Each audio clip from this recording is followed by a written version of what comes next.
Bonjour chers élèves, merci de vous savoir nombreux pour une nouvelle séquence. Notre séquence d'aujourd'hui porte sur la relation de Chasles.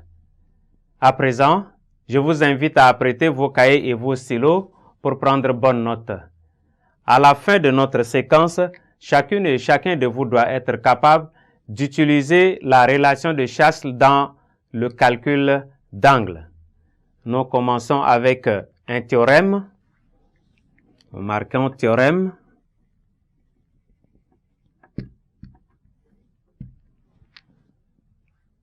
Quels que soient les vecteurs non nuls U, V et W, U, V et W, trois vecteurs non nuls, nous avions petit 1, premier théorème, la somme de l'angle formé entre le vecteur UV plus VW est égal à l'angle UW. Ceci appelé la relation de Chasles des angles orientés. C'est ça la relation de Chasles. C'est la relation de Chasles.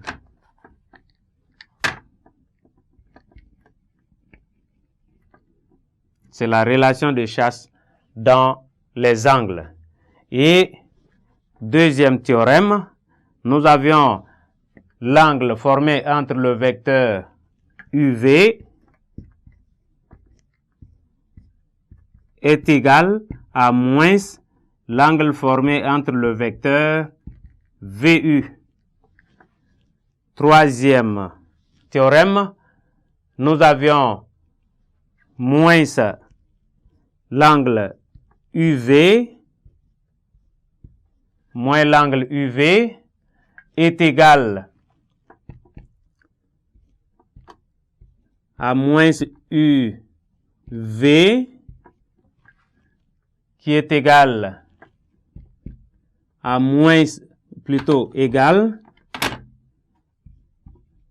à U moins V, c'est égal plus pi, plus l'angle pi. Voilà. Plus l'angle pi. Et quatrième théorème, nous avions pour tout entier relatif K, nous avions KU, KV, l'angle formé entre KU, KV est égal à l'angle formé entre UV avec K, un nombre entier relatif non nul. Ou bien, ça peut être un nombre réel non nul, tout simplement.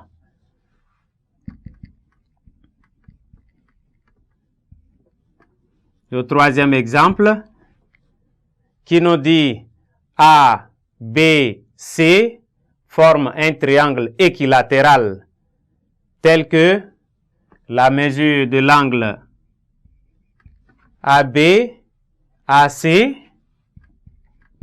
AB, AC est égal à moins pi tiers modulo 2pi. Modulo 2pi. Voilà, on nous demande de placer les points A', B', C' qui sont milieux respectifs de BC, AC et AB. Donc, je fais à main levée un triangle équilatéral. Vous savez bien, un triangle équilatéral, c'est un triangle qui a 3 côtés égaux et les 3 angles aussi sont égaux. Supposons ça. Maintenant, je marque A, B, C. On nous demande de marquer A', qui est le milieu du segment BC.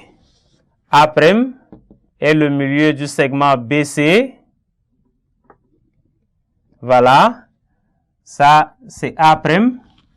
Et B', le milieu du segment AC. Le milieu du segment AC. Je fais aussi cette projection. Et C', le milieu du segment AB.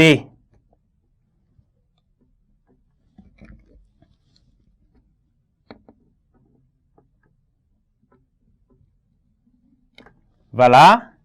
Nous avions, ici c'est B', là C'. Nous avions déjà marqué les points A', B', C'. On nous demande de déterminer l'angle formé entre le vecteur AB, AC, AB. AC, AB.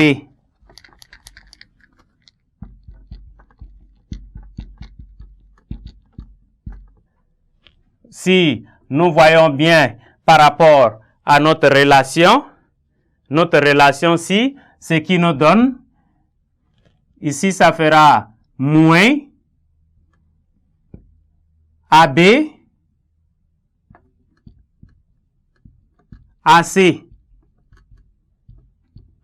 Or, nous avions déjà la mesure de AB, AC, qui vaut moins pi tiers, avec le moins qui est en facteur. Donc, ça va nous donner pi tiers. Donc, pi tiers modulo 2pi. Et on nous demande aussi, avec d'autres, vous pouvez encore retrouver d'autres angles avec, en manipulant les points B', C', B, A'. Vous pouvez manipuler comme vous voulez pour déterminer d'autres angles. Maintenant, nous passons au double.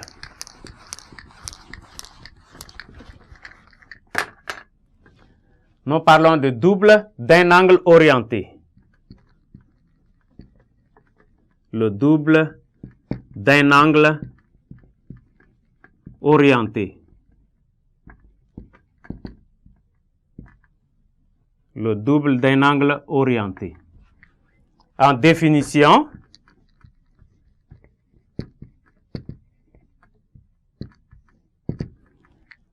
soit U et V, deux vecteurs non nuls. L'angle 2 facteur de U, V, 2 facteurs de UV, c'est défini comme la somme.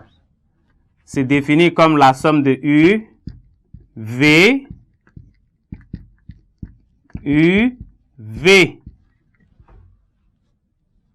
Et s'appelle le double de l'angle UV. En propriété, très rapidement, l'angle 2UV,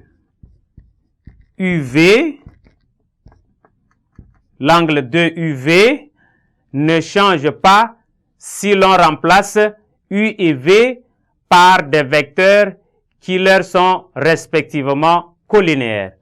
Merci, chers élèves, pour votre aimable attention et nous espérons vous revoir nombreux à la séquence prochaine.